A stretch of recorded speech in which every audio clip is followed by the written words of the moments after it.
Now, last week, with the help of Breitbart.com, we showed you rare footage of President Obama during his law school years hugging his controversial Harvard professor, Derrick Bell. And in those 1991 remarks, he calls on all of us to open up our hearts and minds to the words of Professor Derrick Bell. So that is exactly what we're going to continue to do. Listen to this. I see Louis Farrakhan as a great hero for the people. I don't agree with everything he says and some of his tactics, whatever, but hell, I don't agree with everything anybody. Back to the Rodney King question. Given all of these variables, can we all get along? I'm not sure we can get along. I think that we are in a very dire time, that the parallels with the late 1900s are very, very real. Why do you do it? And she said, Derrick, I'm an old lady. I lived to harass white folks. She saw her life as given in trouble, being on the case all the time. And I've accepted that as my motto. I live to harass white folks. And tonight we continue to amass more of the radical statements that he's made. Now, according to Commentary Magazine, in a 1994 interview published in the New York Observer, Bell lambasted Harvard professor Henry Louis Gates Jr. for writing a New York Times op-ed condemning African-American anti-Semitism. Now, Professor Bell is quoted as saying, quote, "I was furious. Even if everything he said was true, it was inexcusable not to mention what might have motivated blacks to feel this way and failed to talk about the Jewish, neoconservative racists who are undermining blacks in every way they can." Now, Bell went on to call anti-Semitism, quote, awful, but I'm not sure how exactly that meshes with the quote you just heard. Joining me now with reaction, Sirius XM host David Webb is back, and from the New York Civil Rights Coalition, Michael Myers is here. Let's see. I've accepted this as my motto. I live to harass whites. Louis Farrakhan is a great hero of the people. He talked about white boys getting tenure at Harvard. This comment that he's referring to here. So how do we define this? Well, first thing, and I want America to really give us a really key 30 seconds here, Sean. It's not about the hug. It's about the narrative that comes from him. And I want to go down point by point. Quick 30 seconds. It's important. Bell's influence is felt today in culture because he's created racial division. He's taught politicians, teachers, lawyers, social workers. That's a big effect. He's not Reverend Wright. He's worse because he's had that wider influence of influencing people who take it and go on. And like Alinsky, he wants to take down the system with discontent. He didn't just embrace him. Obama didn't just embrace Bell. He taught him at the University of Chicago. It was important. And I want to apply simple logic. You use their logic. Liberal psychologists talk about your formative years that influence you, the people that influence you, that make you the man who you are. They use this in the criminal justice system in the approach.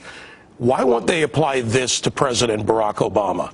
Why won't they apply that logic? But what's important about what I just said, and I put a lot of time into just those statements, because I want America to follow that narrative of analyzing the associations, as you want them to do, of really taking a look at what forms a man's opinion. It's funny because some say, oh, it's just a hug between a professor. Who is he hugging? And then you look at the bigger picture of the president's friends, do you think these comments are racist? Do you think those comments are racist? Do you think that's anti-Semitic? Of course. By the professor? Yes, of course. So he's hugging a racist and anti-Semite? Is that a fair statement? The anthem of the civil rights movement has always been, which side are you on? You choose sides. You either choose for racial reconciliation or you choose racial polarization. You choose racial harmony or you choose racial lunacy and deification of skin color.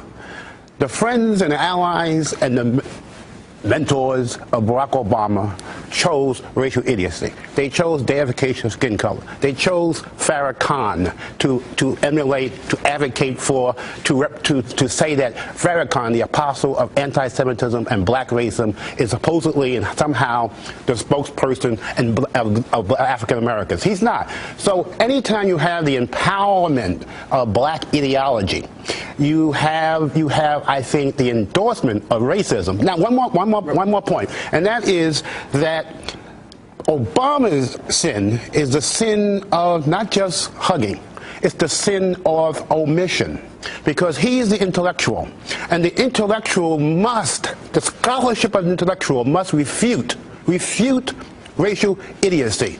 You cannot be silent. Because we're, you know, for the most transparent administration, we don't know a lot about his past. Right. And then we look at his, as he grew older, and it was the Alinsky Acorn community organizing model. It was Reverend Wright as he began his career in the political career in Bill Ayers' homes.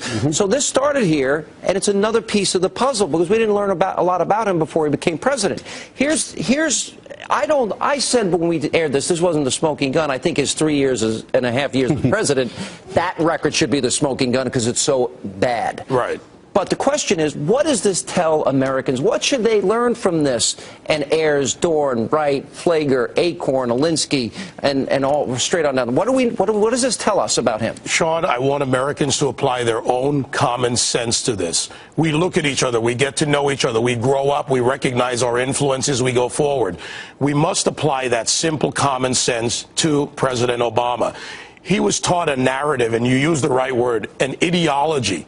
He was not taught to be open to other ideas, to look for evolving ideas, to look for an evolution of a human being. He was taught a narrative in Harvard. At 29, he introduced Bell, and at 50, he does the same thing. Does his governing confirm that he stuck to the rigid ideology of the controversial figures in his life? Yes, because he invites the racial ideologues to the White House all the time, and I can name names. But the one point I have to make is that in choosing sides, which side are you on, you know, I hate this critical race theory because it says that white Americans who struggled for civil rights were somehow doing it for self-interest. That is a slur and a smear on the legacy and the memory of Andrew Goodman and Cheney, Goodman, and Schwerner, and a legacy in terms of Mississippi, who died for civil rights, not because of self-interest. It's a smear on Viola Luiso, who died, was shot and killed in the support and struggle for civil rights for blacks.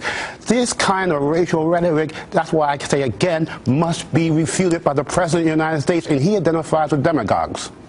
That's word. Simple fact is the majority of America is white. So the majority of people who fought for civil rights and helped get this through in the 60s were white people. We're not separated by color. We're brought together by our common intersections, what we agree on, and that's great about this culture. One interesting fact on that is that Lyndon Johnson, for the '64 Civil Rights Act and then the '65 Voting Rights Act, needed the Republicans. People like Al Gore's father, nowhere to be found. Democrats, abandoned. Wouldn't have happened without the Republican Party. Just interesting fact. Guys, the party of Lincoln. That's correct, sir. Freedom and opportunity in America. I don't have to be Newt Gingrich to be a historian. And coming up, presidential hopeful Rick